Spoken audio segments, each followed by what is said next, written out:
Oh. Yeah, hand the room. Oh. Is yours right? Yes. Cast the devil. And where's my kitty?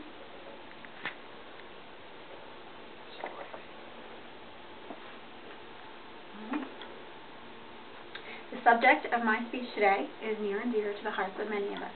Families have it at holiday celebrations. Lovers give it as a gift. Friends share it at the movies. Sometimes we sneak off all alone with it. And when we're feeling down, sometimes we crave it like a junkie needing a fix. Have you guessed the topic of my speech today? It's chocolate, rich and sinfully delicious. We are going to trace its roots from the Mesoamerican rainforest 3,000 years ago to the delectable treat that we know and love today and is a part of nearly all our lives. Discover magazine says that chocolate, its first use was by the Olmec Indians in 1100 BC in an area now known as Honduras. Evidence suggests that the cacao bean was fermented and used in a beverage. 500 years later, in around 500 BC, the Mayans also dried and roasted the bean and created a beverage that they called bitter water. This chocolate drink was available to Mayans of all socioeconomic status, but that is not true of the Aztecs 2,000 years later. The Aztecs reserved the chocolate only for the rich and the royal. Priests, kings, leaders. Montezuma was rumored to drink 50 cups a day out of a chalice made of gold. The Aztecs also believed that chocolate had healing properties and used it for medicinal purposes.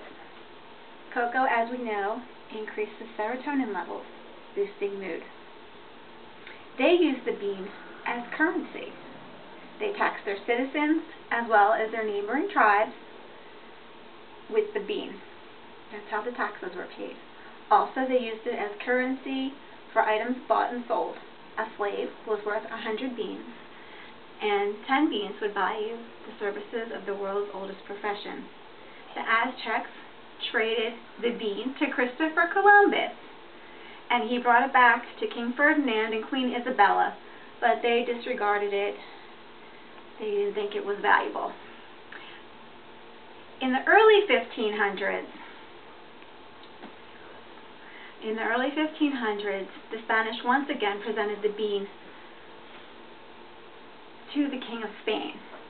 This time, it came with an explanation on how to use it. When the Spanish conquered the Aztecs, they began exporting the bean back to Spain. They kept it a secret from the rest of Europe for nearly 100 years.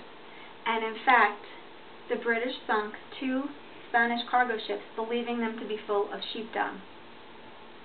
The cat was let out of the bag when the Spanish gave the beans as a dowry gift to the French.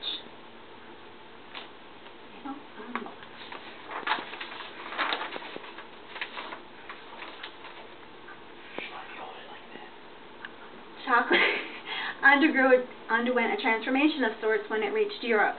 The Aztecs used spices such as chili peppers and cornmeal to spice up their chocolate drink.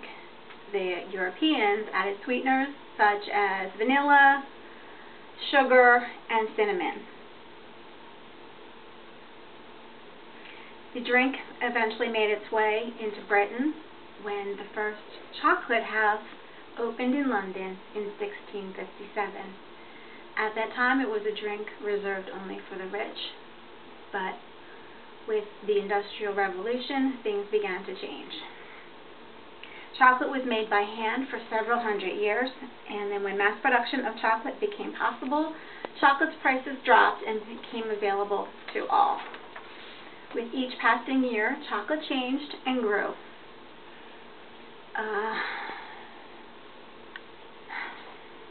Mechanical mills squeezed out the cocoa butter, hardening the chocolate. Alkali was added. It got rid of the bitter flavor, and thus the invention of the chocolate bar in 1847. Milk was added as an ingredient when a process called conching was invented, which prevented the milk from spoiling. Chocolate could then melt in your mouth, changing the taste and the texture of the chocolate one more time.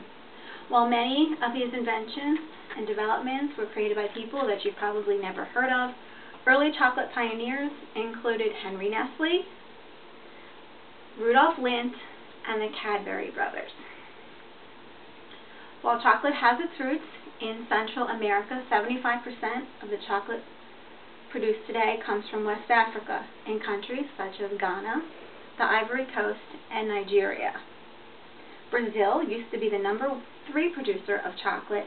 However, in the 80s, the crops were infected by a fungus known as witch's broom, and it took away 75% of their trees.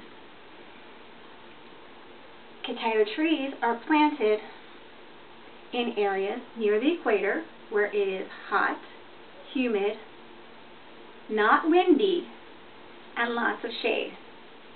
The shade is generally provided by other trees that are planted in the orchard next to it, such as a banana tree.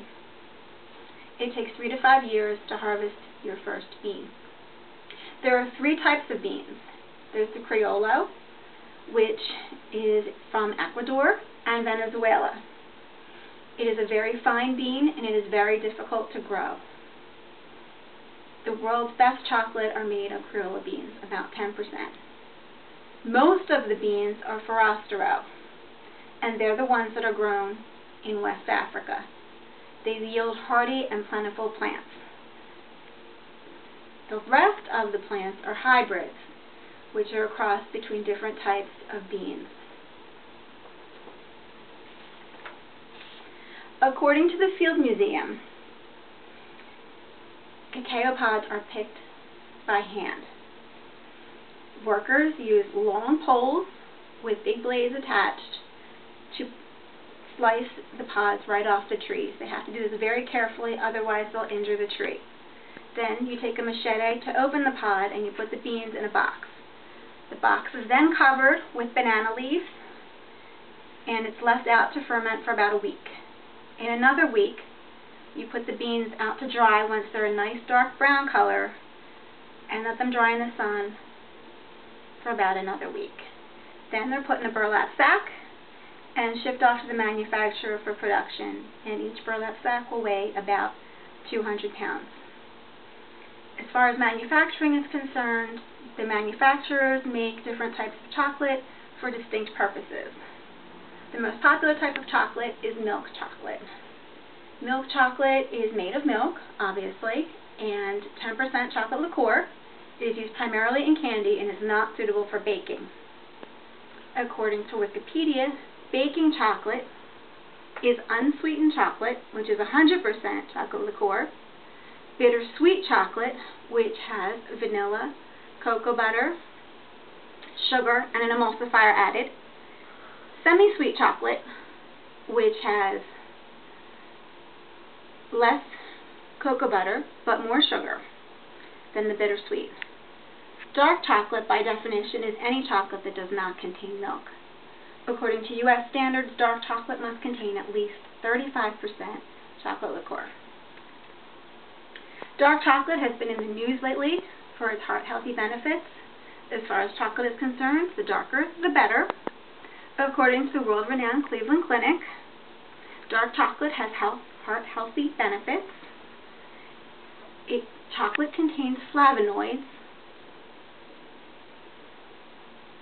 Keep going.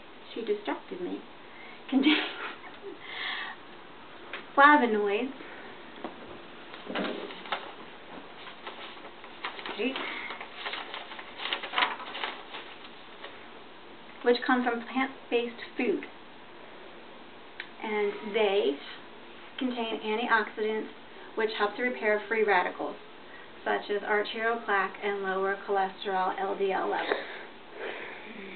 They can also, the flavonoids, help to lower your blood pressure by improving arterial blood flow and relaxing the vascular tissue. Well, I hope that you've learned something new about chocolate today. such as the fact that chocolate is 3,000 years old, was used as currency, and is handpicked in Africa. I didn't know any of those things before I started research. Fun facts that I discovered was that the genus name of the cacao tree is Theobroma, which means fruit of the gods, and that M&Ms were created in 1941 for soldiers going off to World War II. Chocolate is everywhere. Try to avoid it. I dare you. The end.